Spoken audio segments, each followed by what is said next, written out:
ఈ మధ్యకాలంలో సినిమాలను రిలీజ్ చేస్తున్న దాఖలాలు ఎక్కువయ్యాయనే చెప్పాలి. ఎప్పుడో ఏళ్ల క్రితం వచ్చిన సినిమాలనే కాదు, ఇటీవలే రిలీజ్ అయ్యి మంచి కరేజ్ అందుకున్న సినిమాలను సైతం రిలీజ్ చేస్తున్నారు. అలా ఈ మధ్య బాహుబలి ఫ్యాన్స్ సినిమాను ఒక భాగంగా కట్ చేసి రిలీజ్ చేసి సుమారు 50 కోట్ల వరకు కలెక్షన్స్ రాబట్టారు.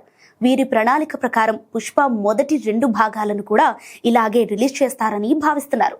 ఈ విషయాన్ని అల్లు అర్జున్, సుకుమార్ దృష్టికి కూడా తీసుకెళ్లారు. అయితే ఈ ఇద్దరూ ఆ ప్రపోజల్ను తిరస్కరించినట్లు సమాచారం. కారణం ఏంటంటే పుష్ప సెకండ్ పార్ట్ గత ఏడాది డిసెంబర్లోనే విడుదలైంది. కానీ బాహుబలి సుమారు 10 ఏళ్ల క్రితం వచ్చింది కాబట్టి ఆ సినిమా మీద ఇప్పటికీ క్రేజ్ కొనసాగుతూనే ఉంది. కాబట్టి గత ఏడాది విడుదలైన సినిమాను ఇప్పుడు మళ్లీ రిలీజ్ చేయటం సరైందేమీ కాదని వారు భావిస్తున్నట్లు తెలుస్తోంది. దాంతోపాటు సుకుమార్ కూడా ఈ కటింగ్ చూసుకునే అంత ఖాళీగా లేరని, ఆయన ప్రస్తుతం బిజీగా ఉన్నారని సమాచారం. ఈ నేపథ్యంలో ఇప్పట్లో ఈ సినిమాను రిలీజ్ చేసే ఆలోచన లేదని చెబుతున్నారు.